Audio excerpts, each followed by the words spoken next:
The very first issue of Teenage Mutant Ninja Turtles hit newsstands in May of 1984, printed in black and white on cheap newsprint, with only the cover carrying a splash of red, because Kevin Eastman and Peter Laird were self-publishing it out of their own living room and needed to keep costs down. The first printing was a modest 3,000 copies. Nobody involved expected it to become anything more than a one-off parody, a loving jab at Daredevil, Frank Miller's Ronin, and the Mutant Misfits of the New Mutants, with a little of Dave Sim's Cerebus mixed into the art style. Even the names were part of the joke. Splinter is a riff on Stick, Daredevil's own blind mentor, and the Foot Clan is a direct parody of the Hand, the ninja order that trained Daredevil's enemies. But that first issue ends with a corpse, and the story that gets it there starts decades earlier in Japan. Hamato Yoshi was the greatest shadow warrior the Foot Clan had. He fell in love with a woman named Tang Shen, and that love was the problem because Oroku Nagi loved her too. Yoshi was framed for killing another clan member, given a choice between suicide and exile, and he chose exile, fleeing to America with Shen and his pet rat, an animal he'd named Splinter and trained so thoroughly that it copied his every movement, stance for stance. Negi's younger brother, Oroku Saki, never let the insult go. He began training at 7 years old with a single goal in mind, and at 18, he killed Hamato Yoshi to avenge a brother he barely resembled in temperament. Then he crossed an ocean to finish what he started, hunting down Yoshi and Shen in New York and killing them both. The rat escaped into the sewers, mutated alongside 4 baby turtles caught in the same barrel of ooze, and spent years teaching those turtles the exact style of ninjutsu he'd learned by watching his dead owner train. Splinter raised killers for one purpose, and that purpose finally arrives on a rooftop. When the turtles corner Saki, now calling himself the Shredder, the fight is short and brutal, 4 blades against 1 man in spiked armor, and Leonardo is the one who ends it, driving his katana straight through Shredder's chest. That should have been the whole story. But Shredder doesn't accept the death he's been handed. As he goes down, he pulls a thermite grenade and throws it at the 4 turtles standing over him, choosing to take his killers with him rather than die alone on a rooftop. Donatello reacts on instinct, swinging his Bio staff and batting the grenade back the way it came, straight into Shredder's own face. The explosion catches him mid-fall, so the last thing that happens to Oroku Saki is that he burns and drops at the same time, dead before he ever reaches the pavement below. He was written as a disposable villain, killed off in a single issue to close the loop on an origin story that had been building for 30 years of backstory packed into one comic. Instead, that grenade became the most reprinted, most collected, most valuable single moment in the character's history, and every Shredder death that came after tried to top it. Hit the like and subscribe button to see more videos like this. Leave a comment on your favorite turtle. Let's get back into the video. The Worm Shredder killing Oroku Saki once was never going to be the end of it because the Foot Clan's mystics had already prepared for exactly that outcome long before it happened. They bred something called the Paramecia Colony X, colony worms grown through a fusion of magic and science, engineered to feed on a corpse and physically reassemble themselves into a perfect replica of whoever they consumed, memories intact down to the smallest detail. They fed the worms Shredder's remains, and what climbed back out of that ritual was a version of him that walked, spoke, and hated the turtles with the exact same intensity as the man Leonardo had already killed on that rooftop. Because as far as the worms were concerned, they weren't a copy wearing a dead man's face. They were Oroku Saki, fully and completely, down to every grudge he'd ever carried. Leonardo is the one who has to deal with it a second time, and in Tales of the Teenage Mutant Ninja Turtles Volume 2, he faces the Worm Shredder alone and ends the fight. The only way that makes sense against a creature that was never really alive to begin with. He takes its head off in a single stroke. But here's where it gets interesting. A blade to the neck kills a man outright. It doesn't necessarily kill a colony of worms that only needs biomass and a memory to keep functioning. And Leonardo knows this better than anyone, because those same worms had already proven once that they could survive being buried and come back hungrier. So he doesn't leave the remains behind to rot in some sewer tunnel and regrow into a third version of his family's murderer.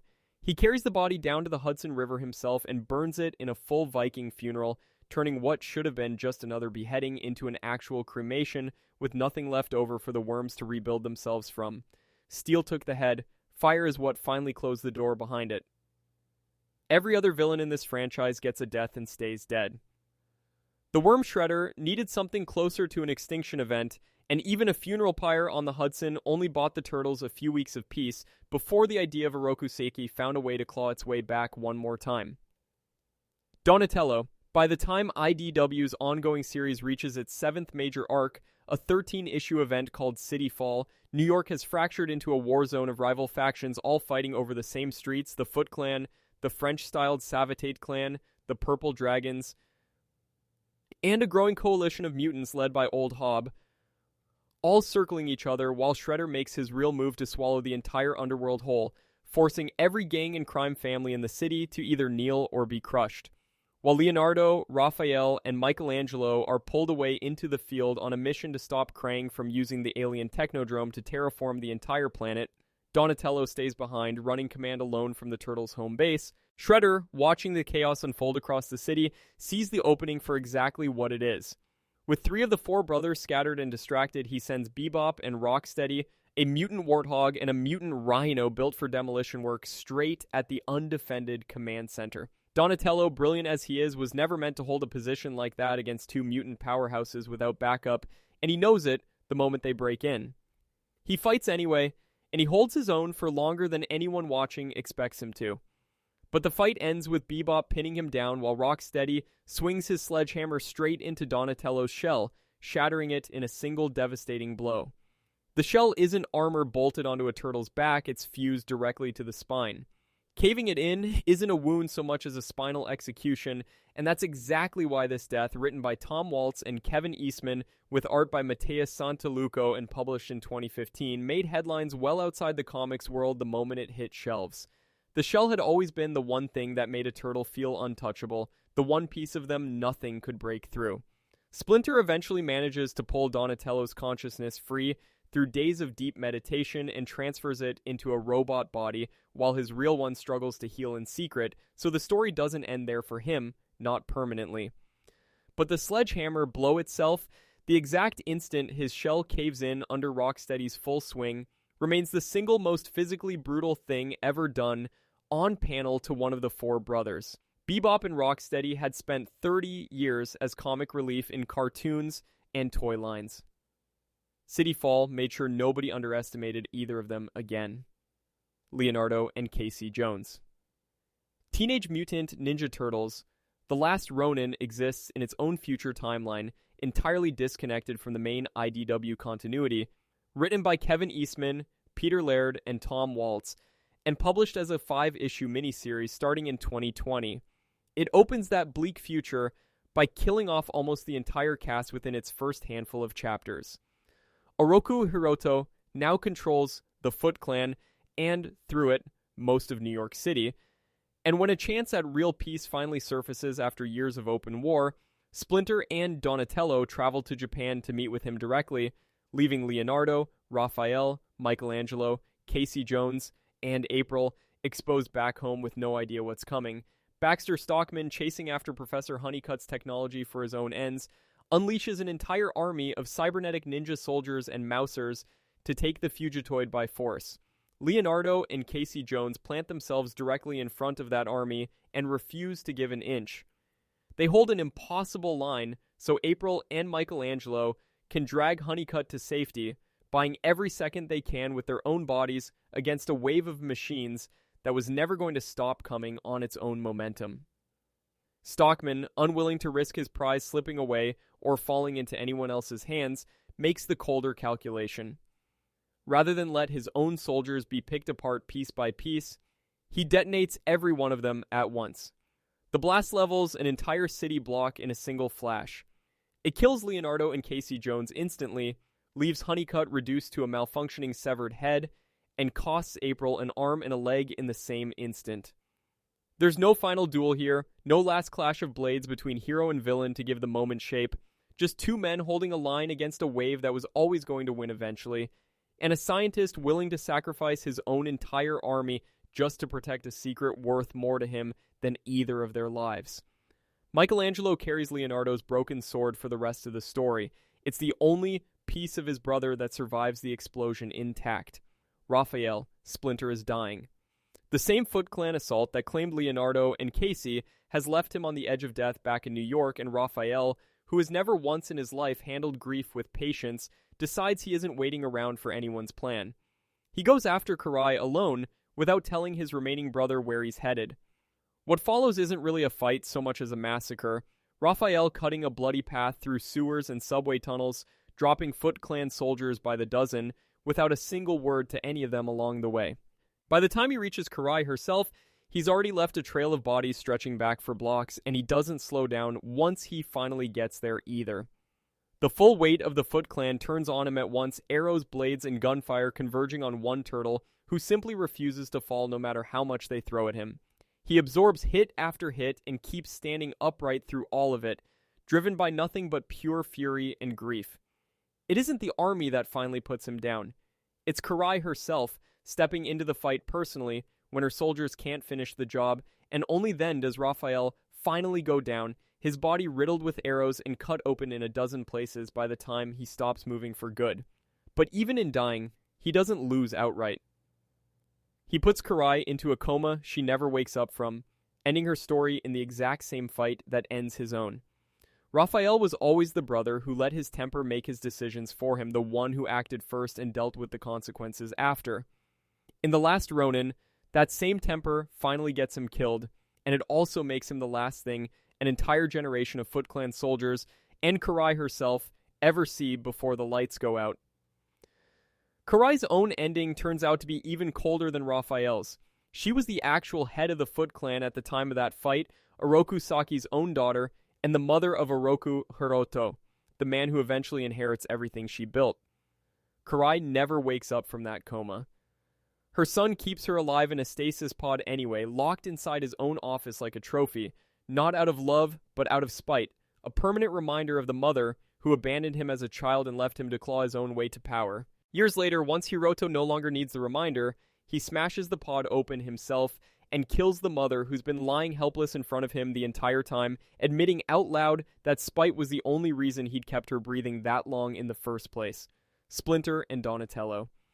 The Last Ronin's fourth issue finally answers the question the entire series had been building towards since its opening pages, what actually happened in Japan while the others were dying back home. Splinter and Donatello traveled there, hoping for a genuine ceasefire, and Oroku Hiroto is the man they were trying to negotiate with, Karai's estranged son, and Shredder's grandson, a man abandoned by his own mother as a child and left to claw his way to leadership of the Foot Clan by the age of 16. He rules the clan and the city underneath it with a cruelty that outpaces every ancestor he descended from, and he never intended a treaty in the first place. He meets Splinter and Donatello with his personal army instead of an olive branch. Splinter, even old and worn thin by decades of fighting a war that never seemed to end, is still lethal in a fight, and father and son cut through Hiroto's soldiers together, dealing enough damage to wound the man's pride along with his ranks of ninjas. It isn't enough to turn the tide. Arrows start raining down on both of them from every direction at once, and there's nowhere left to retreat to and no one left standing nearby to shield them but each other. Splinter and Donatello turn toward one another and try to cover each other's bodies as the arrows fall in sheets. It doesn't work. By the time reinforcements from Clan Hamato finally arrive and drive the Foot Clan back into the shadows, master and student, father and son, are already gone, and all that's left for anyone to do is mourn what an ambush disguised as diplomacy just took from them. Michelangelo, half a world away and already grieving Leonardo and Casey, never gets the chance to say goodbye to either of them. A summit that was supposed to end a war instead claims the last of his immediate family, except for the one brother now about to become something the Foot Clan has never had to face before. Not every death in The Last Ronin belongs to a turtle, and this one might be the quietest, saddest one in the entire series. Started out as an enemy, a mutant snapping turtle built specifically to hunt down the four brothers, all muscle and no patience for anyone standing in his way.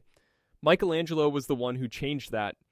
Where everyone else saw a monster, Mikey saw someone nobody had ever bothered to be kind to, and he handed Slash a candy bar the first time they met, a small dumb gesture that meant more to Slash than anything else anyone had ever given him. It turned an enemy into one of Michelangelo's closest friends.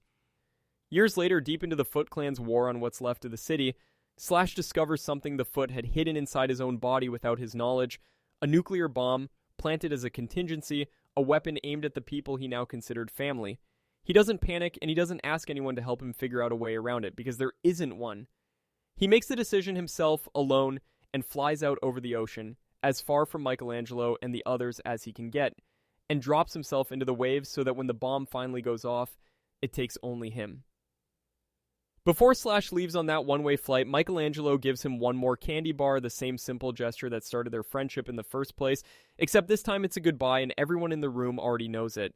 There's no last stand here, no army to cut through, no enemy to blame, just a friend choosing to disappear into the ocean so the people he loves get to keep living.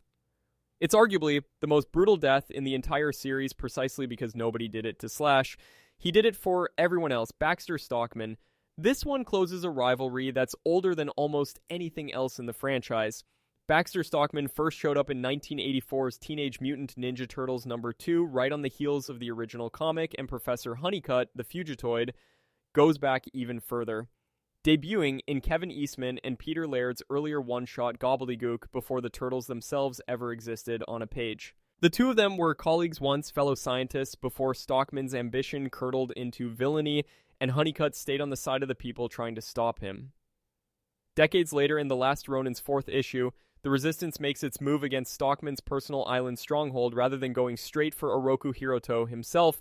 April O'Neil leads the breach, and her plan hinges on something almost nobody else would have tried.